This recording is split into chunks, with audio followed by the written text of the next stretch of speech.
안녕하세요. 임대차의 모든 것입니다. 코로나 시대에 임대료를 삭감해준 임대인들을 착한 임대인으로 부르기 시작했죠. 덕분에 착한 임대인이라는 개념이 새로 만들어졌고, 임차인들은 자신의 임대인이 착한 임대인인지 아니면 나쁜 임대인인지 따져보기 시작했습니다. 요즘은 임대료 안 올리면 착한 임대인, 임대료 올리면 나쁜 임대인이 됩니다. 정말 쉽고 간단한 이분법입니다.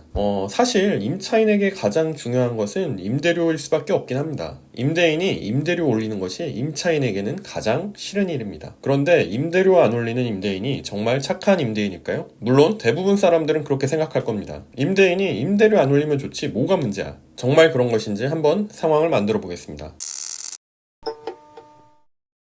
상가 코너 자리를 가지고 있는 임대인이 있습니다. 들어와 있는 임차인에게는 임대료를 안 올린다는 착한 마음을 가진 임대인입니다. 월세 200만 원에 임차인이 들어오고 10년 동안 임대료를 올린 적이 없습니다. 그동안 지역에 몇 가지 호재가 있으면서 주변 상가들의 월세가 전체적으로 올랐고, 주변에 있는 같은 조건의 상가의 월세는 260만 원까지 올랐습니다. 임대인도 주변의 시세를 알고 있지만 좋은 게 좋은 거라고 임차인을 배려하면서 다음 임차인이 들어올 때나 임대료를 맞춰서 올리지 뭐, 이렇게 생각합니다. 그러다가 어느 날 임대인은 임차인에게서 연락을 받습니다. 그동안 장사를 잘했고 개인 사정으로 더 장사를 할 수 없어 가게를 다른 임차인에게 넘긴다는 것입니다. 임대인은 그러라고 합니다. 속으로는 내심 기분이 좋기도 합니다. 그동안 임대료를 낮게 받아와서 조금 신경 쓰이는 부분이 있었는데 이제 임대료를 시세에 맞춰 올릴 수 있겠다, 이렇게 생각합니다. 그래서 임차인에게 새로 오는 임차인은 무슨 업종이냐, 가게를 그대로 인수하느냐 물어봅니다. 그렇게 얘기를 하다가 임차인이 대뜸 임대인에게 물어봅니다. 계약 조건은 그대로 하시는 거죠? 임대인은 순간 머리가 띵해집니다. 그리고 1초 만에 화가 팍 치밀어 오르지만 평정심을 유지하면서 차분하게 말합니다. 에이, 무슨 말이에요. 옆자리도 요즘 260만 원대인데 여긴 코너니까 280만 원 정도는 받을 겁니다. 그동안은 안 올렸지만 이제 새 임차인이 들어오니까 맞춰서 올려야죠. 이것은 이미 임차인도 예상한 반응입니다. 이미 임대인이 월세를 절대 못 올리게 만들겠다고 마음먹었기 때문에 세게 나가야 합니다. 임대료 몇십만 원 인상에 자신이 받을 권리금이 몇천만 원 깎이기 때문입니다. 갑자기 임차인의 말투도 차가워집니다. 아니, 무슨 말씀이세요? 요즘 다 지금 장사하기도 힘들어서 월세도 깎아주고 있는데 월세를 올린다뇨? 아이, 사장님, 그동안 힘들게 장사하면서 임대료 냈는데 임대료 올리시면 어떡합니까? 이미 다음 임차인이랑 얘기 다 끝냈는데, 그게 무슨 말씀이세요? 요즘 같은 때 진짜 그러시면 안 돼요. 진짜 남는 게 없다니까. 280만원? 뭐 280만원? 여기 그 월세에 들어올 임차인 없어요. 이렇게 시작됩니다. 임대인과 임차인의 전쟁이. 임대인은 그동안 자신의 배려가 허무한 것이었다는 것을 깨닫게 됩니다. 자신의 호의를 이렇게 배신하는 임차인에게 분노합니다. 뭐라고요? 10년 동안 임대료 한 번 안 올린 사람한테 그게 할 소리입니까? 아무튼 나는 새 임차인한테는 이제 시세대로 280만 원으로 받으려고 하니까 그렇게 하세요. 임차인은 한동안 말없다가 나지막히 말합니다. 지금 제가 권리금 회수하는 거 방해하는 겁니까? 그동안 임대료 꼬박꼬박 내온 임차인한테 이런 식으로 갑질할 겁니까? 한번 해보세요, 갑질.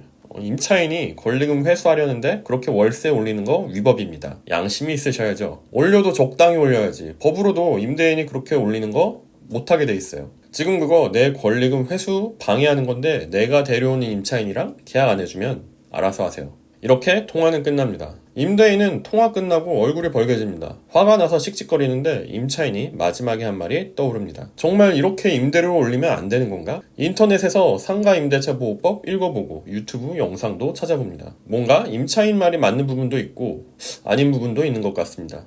시세대로 받는 거면 괜찮은 것 같기도 한데 그렇게 할 경우 저 임차인이 가만히 있지는 않을 것 같습니다. 소송까지 갈 생각하니까 머리도 아프고 사실 은근 임차인이 뭔 짓을 할지 몰라 겁도 조금 납니다. 애초에 따지고 보면 200만 원 받고 있던 거 임차인이 바뀐다고 굳이 올려야 되나? 이런 생각까지 들게 됩니다.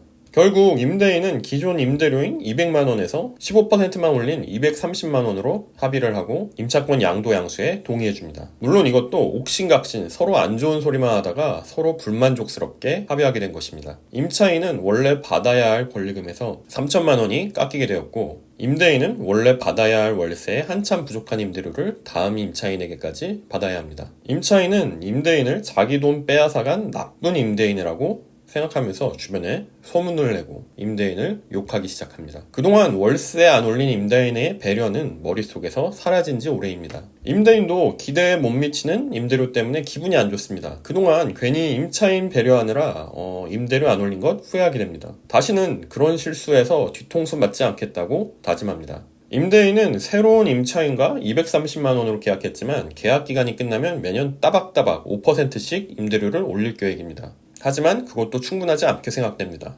인상에 대한 규제가 없는 관리비도 계속 올려서 부족한 임대료를 빨리 회수해 나갈 생각입니다. 새로운 임차인도 매년 임대인의 임대료 인상 통보를 받습니다. 시세보다 싼 230만 원의 임대료 때문에 거금의 권리금을 전 임차인에게 주고 새로 인테리어에서 들어왔는데 임대료가 생각보다 너무 빨리 치솟습니다. 몇 년 지나지 않아 임대료는 280만 원에 근접하게 됩니다. 이러면 왜 그 많은 권리금을 기존 임차인에게 주고 들어왔는지 후회하게 됩니다. 새로운 임차인도 임대인은 임차인을 착취하는 나쁜 임대인이라고 욕하게 됩니다. 새로운 임차인과 임대인은 어느새 적대적 관계가 되어버립니다. 결국 임대인은 기존 임차인 그리고 새로운 임차인 모두에게 최악의 임대인이 돼버렸습니다. 호의와 배려로 착한 임대인이 되길 원했지만 결과는 참담합니다. 임대인에게 왜 이런 상황이 생겼을까요? 그것은 임대인이 괴리를 발생시켰기 때문입니다. 부동산에서는 이 괴리가 항상 큰 문제를 만들어냅니다. 임대인은 단지 임차인을 배려했을 뿐이지만 이것은 괴리라는 폭탄을 계속 키워나갔고 이 괴리를 한 번에 해소하려다 보니 임차인과 임대인 간에 다툼이 생겨버린 것입니다. 그 다툼의 결과는 기존 임차인, 새로운 임차인, 임대인 모두 자신들이 피해자라고 생각하는 것으로 귀결되었습니다.